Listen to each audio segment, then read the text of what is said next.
A lot of brands are messing up and then wondering why they're not able to scale their brand. But in this video, I'm going to be covering how a brand in the clothing and fashion space was able to generate $4 billion in a 12-month period, all with a very simple strategy, which you can go ahead and implement for yourself. Okay, so I'm going to be covering the overview of the brand, where they're getting their traffic from, what traffic sources they're using, who they're targeting, alongside the ads that they're using, right, on Meta and Google, as well as the organic marketing strategy. And I'm going to be covering the whole funnel, which includes their website, how they're maximizing conversions, okay, and how they're able to indoctrinate their target market and the customer in order to get them to purchase, right? And then I'm going to cover what they're doing on the product page and how they're maximizing the AOV and conversions and able to get to $4 million in a single year.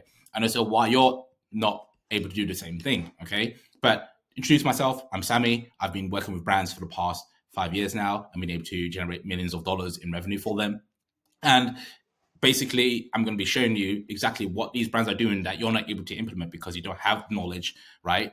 And you're not able to execute upon what you may know anyway. So what you need to do is you need to watch this video to the end. If you don't do that, then you won't understand what the hell is going on, and you're just going to be a failed business owner. You go back to your 9 to 5, and you just go ahead and just do that for the rest of your life, because that's what you're effectively going to be doing, right? If you're not understanding everything. So you need to watch this to the end, okay? And taking all the information. If you need to take notes, go ahead and do that. If you need to watch this at 1.5x speed, go ahead and do that as well. Whatever you need to do to understand exactly how these brands are able to generate the revenues that they're generating and why you're not able to do that, and while you're pretty much, say you're starting out, but you're not implementing anything, right? You're not even getting a good product. You don't even understand product. You don't understand marketing. You don't understand how to build a good website. You don't understand all of these things, while they're effectively taking your customers, right? This brand, and you're not going to be able to compete with them, okay? Because at the end of the day, we're competing with each other. If you're not able to compete, then you're just going to be killed, right? So what you need to do, watch it till the end, okay? Don't skip around. Watch the whole video and watch it again so that you understand exactly what's being covered, right? Because you won't understand this the first time. So that's what you need to do, okay? So this brand, again, Paris, Georgia, they're a fashion brand. They are more or less an American fashion brand. They also have offices in the UK, Australia. They appeal to those target market. And in terms of what they've been able to generate, they've been able to generate $4 million roughly, right, in a single year. And they're able to do that even with a very small amount of traffic. Okay. So they're doing this with 25,000 monthly visitors. Okay. So every month, 25,000 people come into the website. Okay. Which is not a lot of people, right? They're compared to other brands that we've seen. And they're able to effectively get them to generate $4 million in a year. So in terms of the bounce rate, we can see it's 45%. Again, it's pretty much average. Okay, roughly 1 or 2 people are clicking after the first page. Ideally, you want this to be lower. Okay, so ideally, you want it to be 30%, but in this case, it's 45%, pretty much average. Now, the number of pages per visits is also 1, so this is quite low. Okay, so they're still able to generate $4 million even with a very low number of pages per visitor. Okay, so on average, per visitor is only visiting 1 page. Okay, which means some people are visiting 1 page, some people are visiting 2 pages, and not a lot of people are visiting more than that. So they are pretty much having a problem with that. But even then, they're still able to generate good amounts of revenue. Now they are getting like 1.32 minutes, or 1 minute and 30 seconds in terms of average view duration of their website. Again, not the highest, but based on the number of pages per visitor, this is actually not that bad. Okay. Now, in terms of the geography, we've got sort of a even split here because they are promoting worldwide, and they are appealing to different parts of the market. Again, they're very niche, more or less. But we can see here they have 70% of people coming from the United States, and 10%, roughly the same, coming from New Zealand and Australia, and then also a bit of from Indonesia. Okay, so but they are pretty much trying to target English-speaking countries. Okay, which is the United States, New Zealand, Australia, and they are going to try and target them via search primarily. Okay, so given at their volume, only this many visitors, right, 25,000. monthly visitors. A lot of it will be from either organic search, direct, or paid search. Okay. And that's what they've gone ahead and implemented. Again, the social is quite low. The reason for that is because people usually use social on their mobile. So 80% of the traffic will actually come from mobile, okay, to the website. So in this case, on the mobile, if this was data for mobile in terms of traffic sources, it will be roughly around 50%, 40% of the traffic coming from social. So obviously this is desktop data, so it's a lot different. Now, in terms of the ads, okay, now that we covered the overview of Paris, Georgia, and how they're able to generate $4 million and sort of the traffic sources they're using and the targeting that they're using, we need to look at the ads, because this is where you're going to be bringing in traffic, you're going to be building awareness, okay? If you're not doing this, then you're not going to reach out to many people, okay, or anybody at that point, and you're not going to make any sales, as simple as that. So you need to watch this video, understand where they're getting the ads from, okay, or who they're targeting, what sort of ads they're using, what sort of organic strategy they're using as well. So you can see here that they have very short copy, okay. Now, they're not trying to focus on the ad copy. Ad copy nowadays is not as relevant as it used to be or important, because we're going in more video first, okay, creative environment where people are actually watching videos, people are looking for very static content, and they are sort of overlooking the copy, right? Because copy, anybody can write a copy, use ChatGPT, whatever, right? But look, they're very simple. End of season sale, limited time. Okay, very simple, and they're not trying to go into too much detail and all this stuff. Right, they're very simple. They're trying to promote a sale. Okay, if you like a sale, you like what you see, go ahead and click on the sole call to action. Okay, and go ahead and purchase. Right. They've gone ahead and done the same thing here, but in the video format. As you can see here, this was a static, this was an image, whereas here, this is the video. So they've gone ahead and done the same thing, but for video. So they're trying to communicate with different parts of the market. Because if you don't know already, different parts of the market communicate, right, are resonating with different types of content, right? Whether that's statics or videos, not everybody is going to resonate with the same type of content. So in this case, what they've gone ahead and done is they've diversified their content strategy, right? The creative strategy in this case, right? So they've gone ahead and used videos. People will react differently to videos than they will to statics.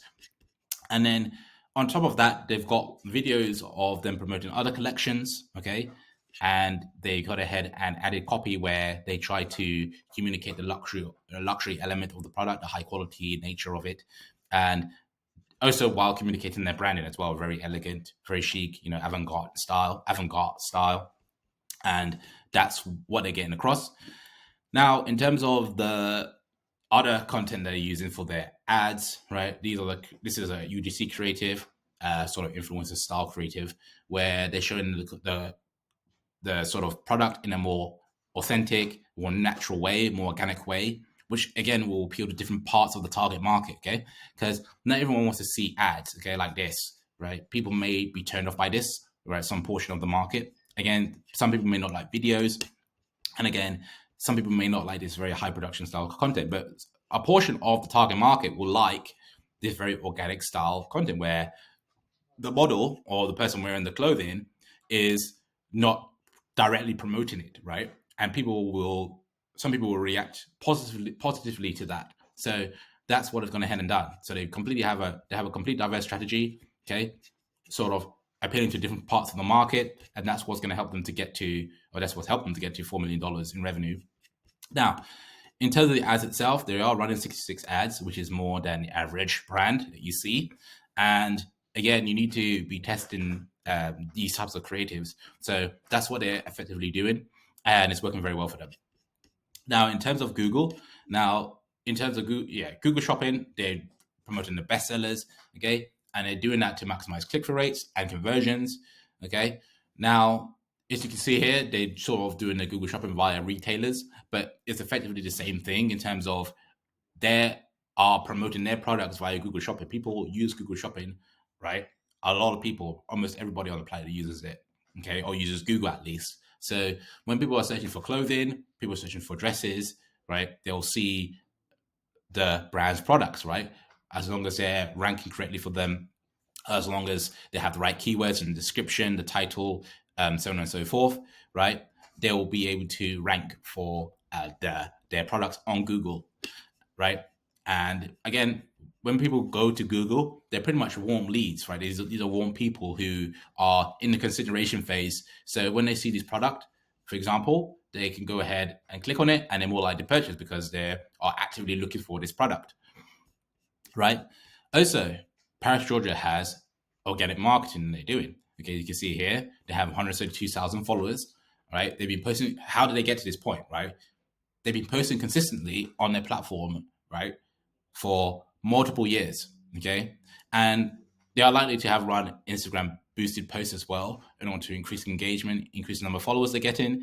But at the end of the day, they are posting organic content that is actually resonating with their target market, and that's what's driving engagement, driving the followers, and that's what's helping them to grow. Means they can get pretty much free followers, free purchases from this Instagram page, right? A lot of their target market is on Instagram, right? Younger women who like sort of this type of fashion. So that's where they've gone ahead and collected their following, right? You don't have to use tons of different social media like Twitter, using TikTok, Pinterest. You don't have to use all of them, but you need to have a focal point where you are collecting these followers, where you're actually engaging with your followers, your community, and so you're nurturing them over time, and so they will all purchase from you. You're increasing your lifetime value, you're increasing the sort of ROI that you're getting from the leads that you're getting in, and so that's what they've gone ahead and done on the organic front. Now, once they click on the ad, okay, they will be taken to the home page or the product page. Now, when they hit the home page or their first landing page, they'll be taken and shown a pop-up, right? So this pop-up is shown with a discount on their first order, okay? So they get it at 10% off, okay? This is a good strategy to get people down the funnel, right? Because again, some portion of the target market would like sales, okay? Or not necessarily sales, but they'll like discounts on their first order, okay? So that's what I've gone ahead and done. I personally like discounts on my first order that I do with a new website that I've never visited before, right? So they really understand that. They've really gone ahead and implemented that, okay? So you need to go ahead and try and implement something similar as well. Otherwise, you're going to be bringing people to the website. They'll see your products, but they find, oh, it's full price, and they're less enticed to purchase, right? They need the incentive to purchase. So this is what I've gone ahead and done. And in terms of the homepage, okay, they're promoting their sale straight away, okay, because they are doing a limited time sale. So they want to promote that, try and maximize conversions. And that is effectively what they're doing. It works very well for them. They're also promoting the other collection, Elemental, okay, and they are putting this all in one part of the page. It's all above the fold, right? So people can see that and they can choose what they want to sort of go ahead and click on, and this will help to maximize conversions and bring people down the funnel. Okay, so they also have a blog, so they have this to sort of increase engagement on the page and the view duration, right? They only want to attract people who are interested in fashion, on an intimate level, who are interested in sort of the sort of intangible aspects of fashion, sort of branding, all that sort of stuff. And that's really who they appealing to, right? And they're obviously a portion of the market are very passionate, the hardcore fans of certain designers, and they want to hear about their perspectives as well. So that's what they've gone ahead and done here. So this helps to increase retention on the page, and it's really a good strategy they're trying to implement. Now, obviously, they've got a live chat for accessibility to the support team that they have, and this is for people to answer questions and be able to get people to effectively get their objections handled, which is very important when you want to get people to purchase, because if they're not doing that, then people just leave the website and never come back because they had questions that were never answered, or they felt that there was some reason they couldn't purchase, right? And you would have not known that if you didn't have the live chat there, right? Because they would have not communicated that with you.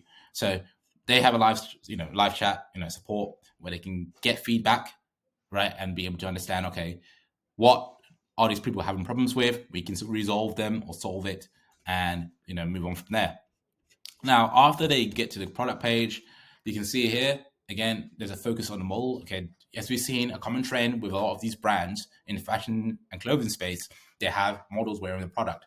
if you have your product on a flat lay on a white background, that's not necessarily the worst thing in the world. But you need to understand that people like to see the product on a model so they can understand what it will look like. Okay, and this will minimize your return rates. If you go ahead and you don't do that, people will buy your product, or they may not even buy at all because they're unsure or they're not sure how it will look on them. And even if they do buy, right, they'll be misled. Right, they would have thought that their product fitted in a different way, right, to what they had imagined, and as a result, they went ahead and returned the item and they wanted a refund, right, which is obviously the last thing that you want. So you need to try and do everything you can to get models to wear your product, okay? And you need to promote it on your website. So they've gone ahead and done that, especially with a higher ticket product, okay? And obviously they have the product information, okay? So that's very important so that people understand the materials of the product, right? Where they're shipping from, how much is shipping, if there's any duties, okay? They put in everything up front so that people understand before they purchase or hit with any nasty surprises, okay? So that's obviously very important. Then you've got other related information, okay? Shipping, returns, payment options. Again, they put it all there. This helps to increase trust, increase conversions, okay? And it also lets them not have to go to live chat again, which creates more friction, which actually can lower conversion rates as well. So they've gone ahead and done that. And then after that, if you scroll down the page even further, we can see product recommendations. When they scroll down, they'll see more products related to what they saw, which means that they're more likely to click on it, which means they're more likely to add those products to the cart as well, which helps to increase AOV as a result. So obviously that's very important if you want to try and scale, is to maximize an AOV, maximize the amount that people are spending per order, so that you can actually run more ads, you can spend more on ads, invest more, and you can scale up from there. So that you can see here, they are promoting other products. Okay, so that's what they've gone ahead and done. And then obviously when they get to the cart page, again, in this brand, and we've seen with a few other brands as well, that they're not using upsells. Again, this is something you want to split test. Okay, it's not a silver bullet, putting upsells on the cart page, but the whole idea of that is you want to be promoting and trying to boost AOV. Okay, so if you don't do that, you won't know if you can boost your AOV this way. So this is something you want to split test. And if you find that it's actually reducing conversions, having those widgets, upsells widgets on the cart page, then you can remove it and you won't need to worry about that, right? If there's no offset, right? If you find that it's reducing the conversion rate and you're not getting a noticeable or significant increase in the average order value, then you can remove it and you can leave it as is. But it's something that's worth split testing. So obviously when people sign up for the email, they'll be taken to the email flows, email automations, email campaigns, and from there they'll come back to the product page and go ahead and potentially purchase. Okay, but also very important to have an email marketing strategy. Okay, because if you don't, then again you leave a lot of money on the table. Okay, this is 2024. Okay, if you want to run a serious brand and you're not just some Tom, Dick, and Harry is just trying to start a dropshipping store or some other crap, then you need to have a holistic strategy that's actually going to nurture people over time and get people indoctrinated in your brand for the long term, right? If you're not doing that, then you're just wasting your time and you're going to fail in business, right? And with your brand, you might as well go back to your 9 to 5 because that's all you're going to be good for in the world that we live in. So that's what you need to go ahead and implement. And again, we've gone through the whole strategy here for Paris, Georgia. Okay, we've gone through the traffic, the ads, the organic marketing strategy. We've gone through the funnel. We've gone through how they're converting these people. Okay, now you can go ahead and implement this for yourself. Okay, you can go ahead and watch this video again, right? And I've made my point very clear that you need to go ahead, if you want to implement and get to $4 million a year or so, or actually at least increase your revenue, then you need to understand exactly what you need to be doing in order to achieve that. Okay, which is effectively this strategy here. Okay, where you have the ads nailed down, you have the website nailed down, you have the branding nailed down, you have the products as well. Okay, the products, all of this is possible only because they have amazing products, they have amazing branding, and people resonate with that because that's what people are buying at the end of the day, and that's how they're differentiating themselves from the competitors. So You need to make sure that you have that, all of that. Okay. So if you find that you are struggling, then you can go ahead and book in a call below. And if you want to scale your brand, you want to have consulting, right, on all of this, whether it's the branding, the ads, the marketing, the products, okay? Because again, products is most important. Okay, you think you need marketing, you don't need marketing, you need a very good product first. Okay, if you don't have a good product, if I find that your product is not good enough, then we're not doing any marketing, right? We're not going to focus on marketing. You need to go ahead and get a better product, a better branding as well. Okay, and then from that point onwards, then you can focus on marketing, all this other stuff.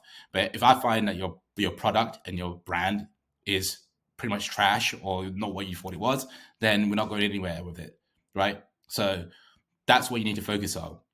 So that's really what we can do. Okay, I'll see if you're a good fit, right? If you book a one-on-one call. If you're not yet ready to do that, you can go ahead and watch my other content. Go ahead and watch this video again so you understand it, or go watch my other videos which are being tagged. Okay, and you'll be able to get a better understanding of the type of strategies that these brands are implementing for to get to these larger numbers. Okay, and as well, if you want, you can go ahead and follow me on Instagram. You can look at my content on there. You can DM me for resources, right? And I will get back to you on that. Okay, so thanks for watching this video, and I'll see you soon.